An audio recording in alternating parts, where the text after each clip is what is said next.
Welcome back. I'm here with Miami Township resident and author Gary Smith. Gary, thanks for joining me on the show. My pleasure. Can you tell the viewers about yourself, how long you've been a part of the community here in Miami Township? Okay. I was born and raised locally in the Cincinnati area. Joined the Navy and traveled overseas for a while, lived in Arizona, California, and of course Uncle Sam's had me in California for a while, which I really liked. Then my son and daughter were born in Arizona. We moved back here after 10 years in Arizona, and we've been back here ever since in 1986. We moved into Miami Township in '92 when I started working for a company called Structural Dynamics Research Corporation, SDRC. And we've been here ever since. Great, great. You have a new book that was just released, Vengeance Quest. Can you tell us about the book? Okay. The protagonist, the main character, Jake Sanders, was the victim of an assassination attempt based on something he had done in the prequel Caribbean Gauntlet. So the drug cartels were after him. He survived the attempt, and it's his story as far as resolving that issue with the drug cartels that he became accidentally involved with, I guess you would say, when he was writing the first book. Okay.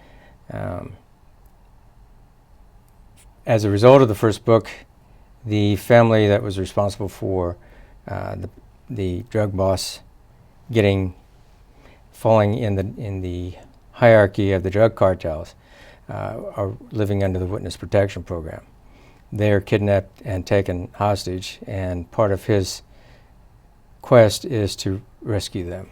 Okay. Wow. You also have other published writings. I can see that you brought them. Can you tell us about those? The first book, the prequel basically to Vengeance Quest, is Caribbean Gauntlet. Jake Sanders is an ex-Navy SEAL. He is looking for a quiet place to write his book.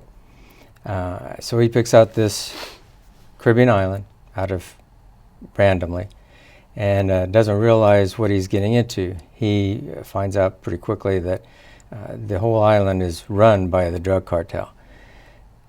The accidental involvement is his enrollment or his enlistment to get the drug boss's wife and daughter to safety.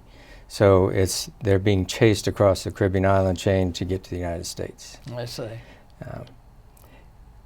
When I was in the Navy, I got a chance to do some writing, just mind musings and mind dumps, and use that as a basis to write.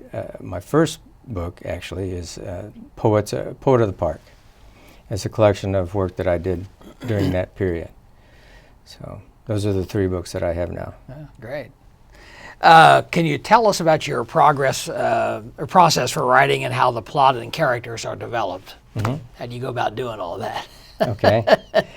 It's you pick an issue or a scenario, a situation that needs to be resolved. It can be a local issue, it can be an international issue. Some of the projects that I have in mind would be to address the rise of piracy in the recent years, which is both a local and international issue that needs to be looked at.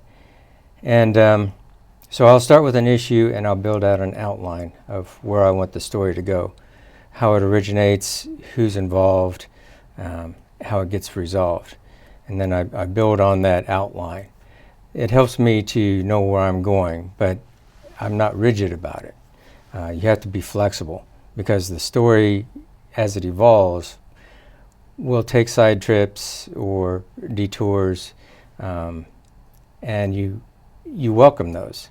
Okay, so you don't want to be rigid about your outline, but you want to have an idea where you're going. And then I start populating that outline with characters. Who is the protagonist? How did they get in this situation?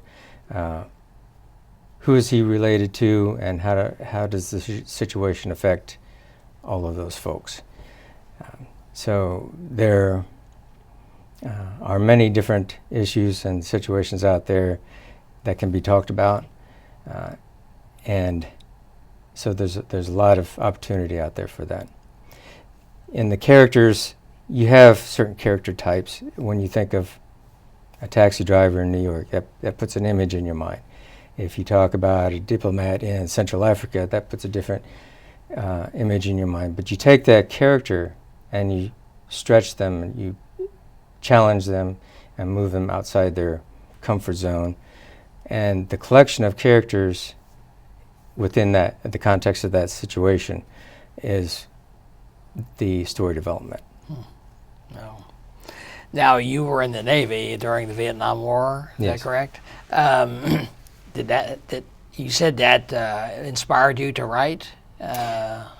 Give me the opportunity first. Here I am, a young man out of high school. I joined the Navy to see the world. And I enlisted. I've always been patriotic, still am. So I enlisted because I wanted the Navy and I wanted to go to the West Coast and see the world. Right. And I did. So there's a lot of impressions there, a lot of experiences outside my previous experiences. And as the war developed, I was towards the end of the war, but I became disillusioned like most folks did. There was a lot of turmoil at the time, and frustrated, and that, along with all the different experiences I was seeing in the Southeast Asia and the tropics and everything, was fuel for my writing. I just started writing blurbs, small pieces, and collected them over the years, and finally sat down one day and started writing them. Wow. Do you think travel would help you in writing future books? Yes, I do. I mean, the more experience you have, the better. Yeah. I've gotten a chance to see the Western United States and the Asia and Pacific. I visited Hawaii a couple times. It's quite an experience. Yeah. There too, it opens your eyes to other cultures. When I saw the poverty in the Philippines, when I saw the poverty in Mexico, it really made me appreciate what we have here in the United States. Yeah. So the wider your experience, the better. Yes. How are your stories different from others in your view? I try to develop the characters. I try to go beyond the microcosm of any particular genre. An action story is more than just body count. What initiated the situation? How does it affect the people involved? I try to build those characters in such a way that both vertically and horizontally, basically. What I mean by that is from the statesman, handling the situation on an international basis, to the individual who's directly affected by the poverty or the drug cartels or the carnival in Rio or whatever. So I try to expand the boundaries a little bit to give a more rounded experience. If viewers would like more information or to order one of your books, where would they go? What would they do? I have set up several outlets, Facebook, a web page. My books are on Amazon, and probably the best way would be to contact me by email, and so that I can send you those links. And from there, it opens up the whole world of what I've done so far. What is your email? It's gts555.writer, WRITER, @gmail.com. Okay. And I know we talked before we were taping, but you said that we'll have a little more time to write, I guess, in the future. It sounds like you're going to be doing some more books here, right? Absolutely. With these three is basically to get me started. Sure. With these, it's opened up, once I started thinking of all the possibilities, There's so many stories out there to be told. Yeah. Both uplifting and serious issues that need to be addressed, like first response or early responders, situations like New Orleans or Haiti, and how those can be handled, how it affects the people involved. Another project that I have in mind is a series of adventures, the things I would have liked to have done when I was younger. Rock climbing, Yeah, that's interesting. scuba diving, Absolutely. and world travel and those kinds of things. Great. The people that the protagonist will meet, the situations he gets involved in, different cultures, there's a lot of opportunity there. Yeah, for sure. It's amazing. It takes a special person to be able to sit down and write a book. I mean, It takes a lot. I decided to self-publish because trying to find a publisher and go through that process can take years, and it's easy to give up. So I decided to self-publish, but that also means that I have to be my own promoter, my own marketer.